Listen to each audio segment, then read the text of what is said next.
આજે મોહનલાલજી ખુશીથી ફૂલાઈ રહ્યા હતા. ગર્વથી તેમનું માથું ઊંચું થઈ ગયું હતું.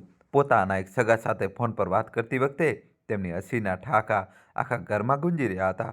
અરે શર્માજી, ભણવામાં તો મારો દીકરો પહેલાથી જ હોશિયાર હતો. દરેક ક્લાસમાં પ્રથમ શ્રેણીથી પાસ થતો હતો અને દર વર્ષે સ્કોલરશિપ લેતો હતો. તેની ભણવા પ્રત્યેની ધગશ જોઈને જ મેં તેને MBAમાં એડમિશન અપાવ્યું હતું. મને ખબર હતી કે એક દિવસ તે જરૂર સફળ થશે અને જુઓ, યુનિવર્સિટીમાં ટોપ કરીને તેણે મારા વિશ્વાસને બરાબર જાળવી રાખ્યો છે. લો, આવી ગયા જનાબ. મિત્રો સાથે પોતાની સફળતાની ઉજવણી કરીને, સારું શર્માજી, હું ફોન મૂકું છું. પોતાના દીકરા શ્રવણને આવતો જોઈને મોહનલાલજીએ ફોન મૂક્યો અને તરત જ પોતાના દીકરાને ગળે લગાવી દીધો. બેટા, તે તો મારું માથું ગર્વથી ઊંચું કરી દીધું.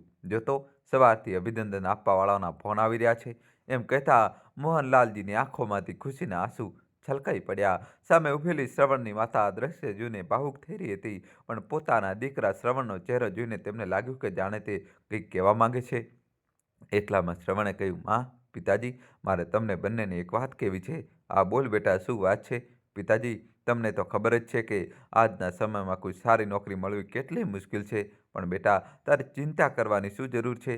હજી તો તારું ભણતર પૂરું થયું છે. તને બહુ સારી નોકરી મળશે. ચિંતા ના કર. ના પિતાજી, હું એ કહી રહ્યો હતો કે મને એક બહુ મોટી મલ્ટીનેશનલ કંપની તરફથી ઓસ્ટ્રેલિયામાં નોકરી કરવાની ઓફર મળી છે. ઓસ્ટ્રેલિયા? આ સાંભળીને જાણે બંને માતા પિતા થોડીક ક્ષણો માટે જડ થઈ ગયા. તેમને એવું લાગ્યું કે જાણે થોડી વાર માટે તેમના હૃદયે ધબકવાનું જ બંધ કરી દીધું હોય. પછી થોડા સંભાળીને તેની માએ ખૂબ પ્રેમથી પોતાના દીકરાના માથા પર હાથ મૂકતા કહ્યું, પણ બેટા, ઓસ્ટ્રેલિયામાં નોકરી કરવાની શું જરૂર છે? તને તો અહીં પણ બહુ સારી નોકરી મળી શકે છે. આટલું કહેવાની જ વાર હતી કે શ્રવણ ભડકી ઉઠ્યો અને માનો હાથ ઝટકીને ગુસ્સાથી બોલ્યો, એટલે જ હું તમને આ વાત કહેતા ડરતો હતો.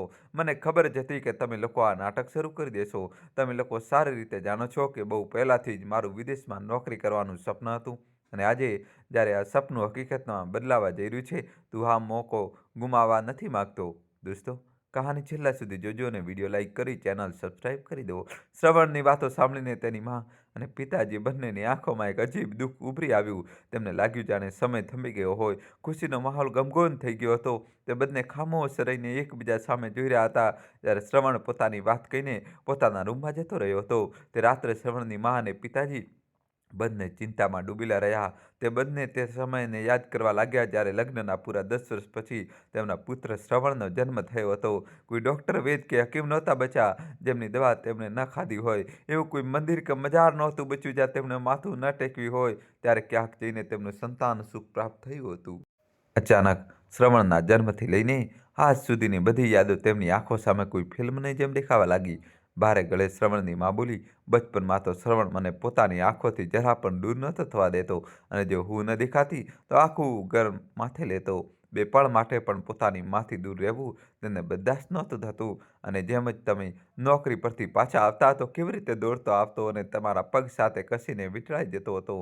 શ્રવણના પિતા મોહનલાલજી પણ તે બધી વાતો યાદ કરીને ભાવુક થઈ ગયા અને કહેવા લાગ્યા, તે દિવસો હતા અને એક આજનો દિવસ છે જ્યારે આપણે એ જ શ્રવણ આપણને છોડીને વિદેશ જવાનું વિચારી રહ્યો છે. આપણા એકમાત્ર દીકરાએ એકવાર પણ ન વિચાર્યું કે તેના વૃદ્ધ મા બાપનું શું થશે, તેમને કોણ સંભાળશે?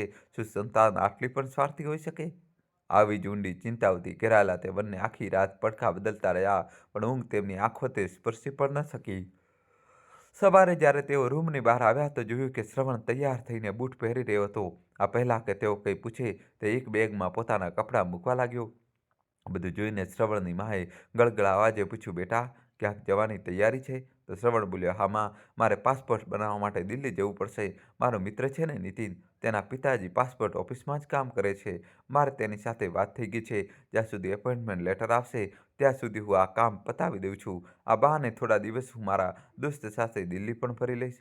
શ્રવણની આ વાત સાંભળીને તેની માં તેના માટે ચા નાસ્તો લેવા માટે રસોડામાં ચાલી ગઈ. તો તેના પિતાજીએ ખૂબ પ્રેમથી તેને પૂછ્યું, બેટા, એક વાત તો કહે, શું વિદેશ જવું એટલું જરૂરી છે? તો શ્રવણ બોલ્યો, પિતાજી, આમાં વાંધો શું છે? જેટલા પૈસા મને વિદેશની નોકરીમાં મળશે એટલા તો હું અહીં ક્યારેય નહીં કમાઈ શકું. પણ બેટા, જિંદગીમાં પૈસો જ બધું નથી હોતો. પિતાજી ફરી બોલ્યા.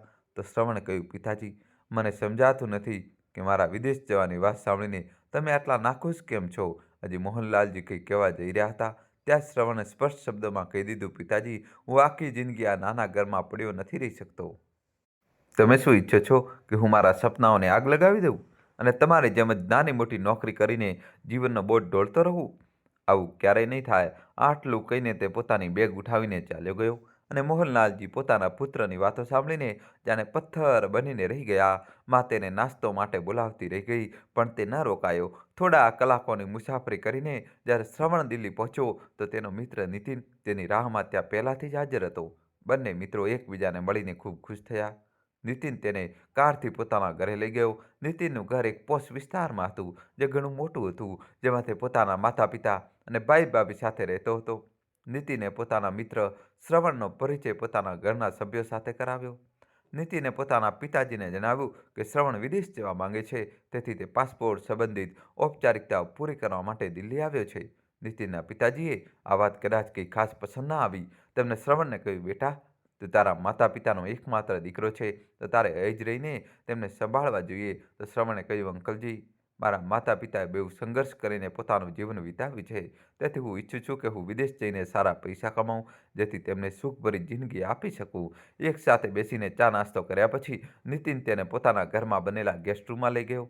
ગેસ્ટ રૂમ ખૂબ જ આરામદાયક હતો. ઘણીવાર સુધી બંને મિત્રો બેડ પર સૂઈને આમ તેમની વાતો કરતા રહ્યા અને હસી મજાક કરતા રહ્યા. ગેસ્ટ રૂમની સામે એક રૂમ હતો, જ્યાંથી વારંવાર ખાંસવાના અવાજો આવી રહ્યા હતા.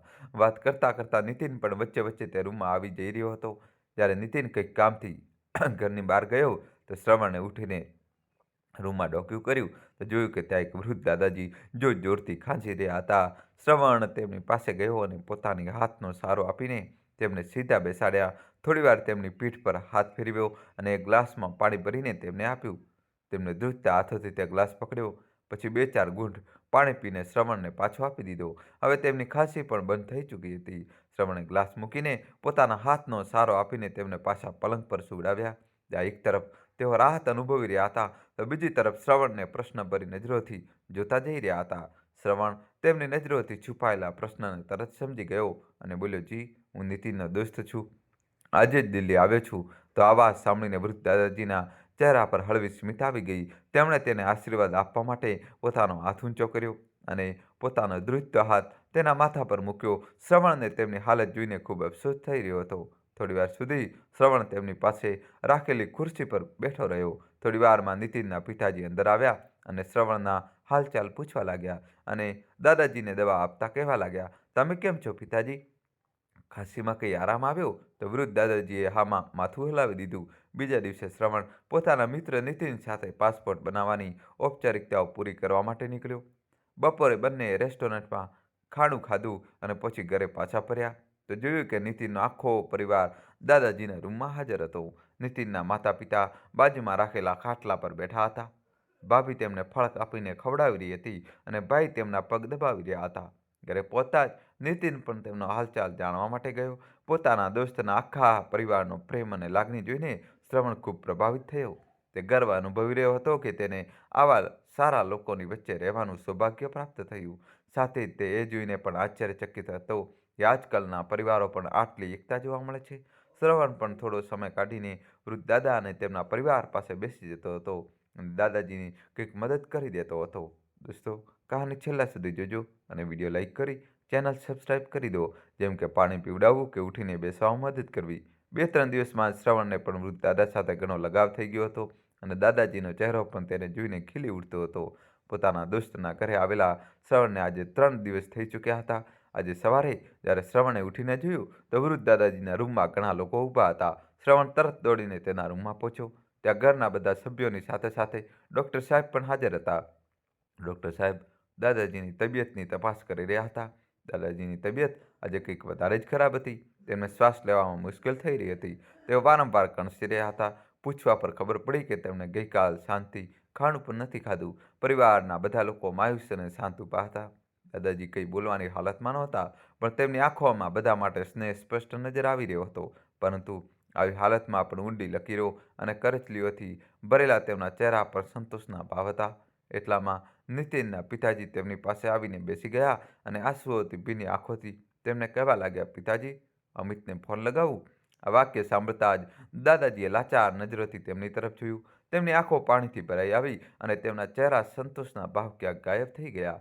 તેઓ લાચાર થઈને થોડીવાર સુધી રૂમની છતને નિરખતા રહ્યા અને પછી કંઈ બોલ્યા વિના પોતાની ગરદનને નામાં હલાવી દીધી. પછી આંસુઓથી ભરેલી પોતાની આંખો બંધ કરી તો તેમના આંસુ નીકળીને ઓશિકાને ભીંજવા લાગ્યા. દિવસભર ઘરના બધા લોકો તેમને સેવા ચાકરીમાં લાગેલા રહ્યા, પણ શ્રવણને વારંવાર મનમાં એક જ વિચાર આવી રહ્યો હતો કે આખરે આ અમિત કોણ છે જેનો ઉલ્લેખ નીતિનના પિતાજી કરી રહ્યા હતા. આ પ્રશ્ન તેને વિચારોના દલદલમાં ધકેલી રહ્યો હતો.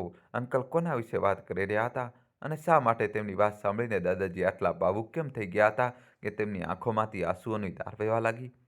પરંતુ તેઓ છતાં પણ તેને મળવા નહોતા માંગતા. તે સમયે તો કોઈ આ વાત પૂછવી શ્રવણે યોગ્ય ન સમજી.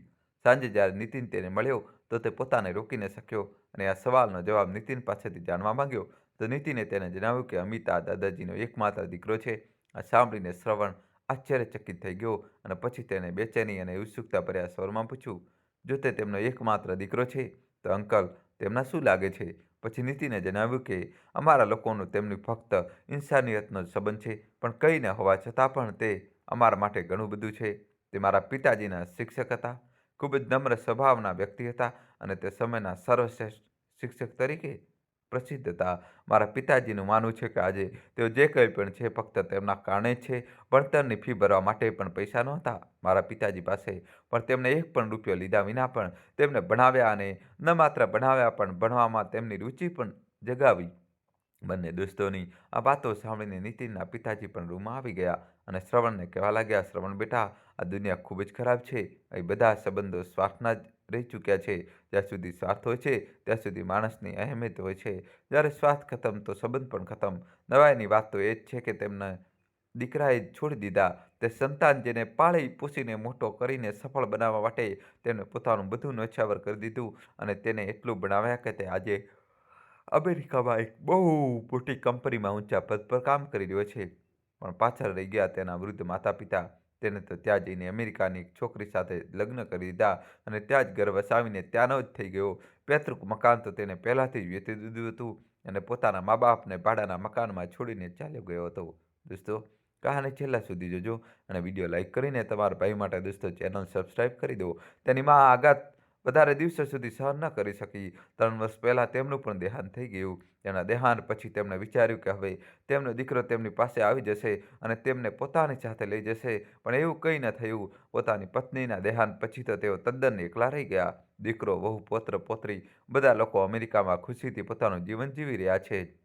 એક દિવસ મારી પાસે પાસપોર્ટ ઓફિસમાં આવીને તે મારા પગમાં પડી ગયા અને મારી વિનંતી કરવા લાગ્યા કે હું તેમનો પાસપોર્ટ બનાવી લઉં, જેથી તેઓ પોતાના દીકરા પાસે વિદેશ જઈ શકે.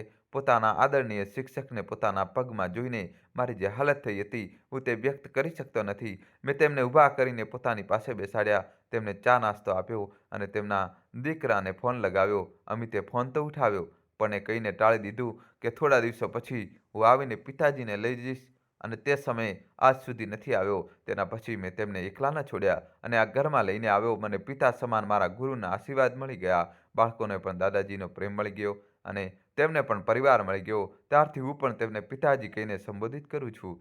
શ્રવણ તેમની વાતો સાંભળીને આશ્ચર્યમાં પડી ગયો. તે વિચારવા લાગ્યા, કેટલા ભલા લોકો છે આ બધા, જેમણે ઇન્સાનિયતનો ધર્મ નિભાવવામાં બધી હદોને પાર કરી દીધી. કાશ ઈશ્વર દરેક માતા પિતાને આવી સંતાન આપે તો આખી ધરતી સ્વર્ગ બની જાય. એક તરફ તો નીતિન અને તેના પરિવારના વૃદ્ધ દાદાજી પ્રત્યેનો પ્રેમ જોઈને તેને સંતોષનો અનુભવ થયો, પણ બીજી તરફ દુનિયાના નિર્દય રૂપનો પરિચય પામીને તેનું હૃદય અંદર સુધી પરેશાનીના દલદલમાં ધસી રહ્યું હતું. હજી તે બંને વાતચીત કરી જ રહ્યા હતા કે દાદાજીના રૂમમાંથી કણસવાનો અવાજ તેજ થવા લાગ્યો. અવાજ સાંભળીને કોઈ અનહોનીની આશંકાથી નીતિન અને તેના પિતાજી રૂમ તરફ દોડ્યા. તો શ્રવણ સદબદ્ધ થઈ ગયો. પછી પોતાને સંભાળતા ઉઠ્યો અને દાદાજીના રૂમમાં ગયો. જોયું તો દાદાજીને શ્વાસ લેવામાં ખૂબ જ તકલીફ થઈ રહી હતી. તેમની આંખો ખુલ્લીની ખુલ્લી હતી અને અંકલ તેમના પોતાના હાથોને લીધે સજળ નેત્રોથી તેમની તરફ ચિંતિત ભાવથી જોતા જઈ રહ્યા હતા. ત્યાં સુધીમાં પરિવારના બાકી સભ્યો પણ તેમના રૂમમાં પહોંચી ચૂક્યા હતા. ભાઈ તેમના પગને પંપાળવા લાગ્યા અને આંટી તેમના મોંમાં ગંગાજળના ટીપા નાખવા લાગી. તેઓ ઈચ્છા હોવા છતાં પણ પોતાની આંખો ખોલી નહોતા શકતા. તેમણે ખૂબ મુશ્કેલીથી પોતાના બંને હાથ જોડીને રૂમમાં હાજર બધા લોકો તરફ લાચારીથી જોયું અને અચાનક તેમના હાથ ઢીલા થઈ ગયા અને ગરદન એક તરફ ઢળી પડી. પોતાના તમામ શારીરિક અને માનસિક દુઃખોમાંથી મુક્ત થઈને તેઓ આ નિર્દય દુનિયામાંથી હંમેશા માટે વિદાય થઈ ગયા. તેમના પાર્થિવ શરીરને અંતિમ વિદાય આપવાની તૈયારીઓ થવા લાગી અને પૂરી સજાવટ સાથે તેમના મૃતદેહને સ્મશાન લઈ જવામાં આવ્યો. આખું સ્મશાન લોકોની ભીડથી ખીચોખીચ ભરેલું હતું. પરંતુ નવાઈની વાત એ હતી કે આ ભીડમાં એક પણ વ્યક્તિ એવી નહોતી જેનો તેમની સાથે લોહીનો સંબંધ હોય. તે બધા લોકો ફક્ત અને ફક્ત માનવતાની ખાતર તેમને અંતિમ વિદાય આપવા માટે આવ્યા હતા. અને સૌથી મોટી વિડંબના એ હતી કે જે લોકો સાથે તેમના સંબંધો હતા તેમને તો ખબર પણ નહોતી કે આજે તેમનો કોઈ પોતાનો જે તેમને જાનથી પણ વધારે પ્રેમ કરતો હતો દુનિયામાંથી વિદાય થઈ ગયો છે. પરંતુ જો ખબર હોત પણ તો પણ કદાચ કોઈ ફરક પડ્યો ન હોત તેમને, કારણ કે જો ફરક પડવાનો જ હોત તો શું તેઓ આજે આવી સ્થિતિમાં સંસારમાંથી વિદાય લેતા? નીતિન અને તેના આખા પરિવારની સાથે આજે શ્રવણ પણ આ મૃત વૃદ્ધના ભાગ્ય પર આંસુ વહાવી રહ્યો હતો. દોસ્તો, કહાની છેલ્લા સુધી જોજો અને વિડીયો લાઈક કરીને ચેનલ સબસ્ક્રાઇબ કરી દો. તેના દુઃખની કોઈ સીમા જ નહોતી. દિલના કોઈ ખૂણામાં દબાયેલી તેની કોમળ ભાવનાઓ અચાનક તેના પથ્થર બની ગયેલા દિલને ફરીથી પીગળવા લાગી હતી. શમશાનની ચિતા પર છૂટેલા વૃદ્ધ દાદાના ચહેરામાં તેના પોતાના પિતાનો ચહેરો નજર આવવા લાગ્યો અને તે ચહેરો નજર આવતા તે ધ્રુસકે ધ્રુસકે રડવા લાગ્યો. તેને અહેસાસ થઈ ગયો હતો કે શા માટે તેના માતા પિતા તેના વિદેશ જવાની વાત સાંભળીને પથ્થરની જેમ જડ થઈ ગયા હતા. શા માટે તેઓ તેની સામે ગીડગીડાવી રહ્યા હતા અને હાથ જોડીને વિદેશ ન જવાની વિનંતી કરી રહ્યા હતા. બધી વિધિઓ પૂરી થઈ ચૂકી હતી અને ચિતાને અગ્નિ આપવાની બાકી હતી અને આ કામ નીતિનના પિતાજી દ્વારા કરવામાં આવ્યું. ચિતાની સળગતી અગ્નિમાં વારંવાર તેને પોતાનું બાળપણ કોઈ ફિલ્મની જેમ નજર આવી રહ્યું હતું. વૃદ્ધ દાદાની અંતિમ વિદાયની સાથે જ કદાચ શ્રવણ પણ તેના માતા પિતા પ્રત્યેની કડવાશને અંતિમ વિદાય આપી રહ્યો હતો. તેના હૃદયમાં તેના જન્મદાતાઓ માટે પ્રેમની નવી કુંપળો ફૂટવા લાગી. તે દરમિયાન તેના મોબાઈલની ઘંટડી વાગી. જોયું તો તેના પિતાજીનો ફોન હતો. પોતાને સંભાળતા તેના ધ્રુજતા હાથે ફોન ઉપાડ્યો તો સામેથી તેના પિતાજીના કરુણા અને વેદનાથી ભરાયેલો અવાજ આવ્યો, બેટા, તારો અપોઇન્ટમેન્ટ લેટર આવી ગયો છે. ફક્ત આ એક વાક્ય સાંભળવાની જ વાર હતી કે શ્રવણની આંખોમાંથી આંસુનો ધોધ વહી નીકળ્યો. આવી રહ્યો છું પિતાજી, તે ફક્ત આટલું જ બોલી શક્યો અને ફોન મૂકી દીધો. તેના બરાબર 2 કલાક પછી તે રેલવે સ્ટેશન પહોંચી ચૂક્યો હતો. તેનો મિત્ર નીતિન તેને મૂકવા આવ્યો હતો. શ્રવણે તેને ગળે લગાવીને તેનો આભાર માન્યો અને કહ્યું કે પોતાના ઘરમાં રહેવાનો મોકો આપીને તેને તેના પર ઘણો મોટો અહેસાન કર્યો છે, કારણ કે ત્યાં રહીને જ તેણે પરિવાર શબ્દનો અર્થ સમજ્યો હતો. થોડી જ વારમાં ટ્રેન પહોંચી ગઈ અને શ્રવણ પોતાના ઘર માટે નીકળી ગયો.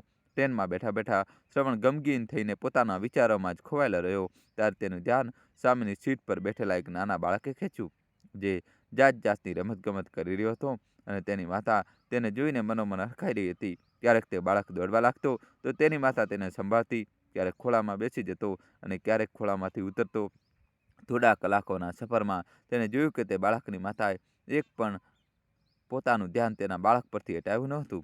આ બધું જોઈને શ્રવણને પોતાની માતાનો નિસ્વાર્થ પ્રેમ યાદ આવી ગયો. હવે શ્રવણ પોતાના ભવિષ્યનો નિર્ણય લઈ ચૂક્યો હતો અને તે નિર્ણય લઈને તેને જાણે પોતાના હૃદય પર મૂકેલો બોજ ઉતારી દીધો. દોસ્તો, કહાની છેલ્લા સુધી જોજો અને વિડીયો લાઈક કરીને ચેનલ સબસ્ક્રાઇબ કરી દો. બારીની બહાર જોતા તેના ચહેરા પર પડતી તેજ હવાઓ જાણે તેના નિર્ણયને બિરદાવી રહી હતી અને સાથે જ તેના દિલમાં તેના માતા પિતા પ્રત્યે પ્રેમ પ્રબળ થતો જઈ રહ્યો હતો. તે આ જીવનનો અર્થ તેના મૂલ્યોને વધુ ઊંડાણથી અનુભવી રહ્યો હતો.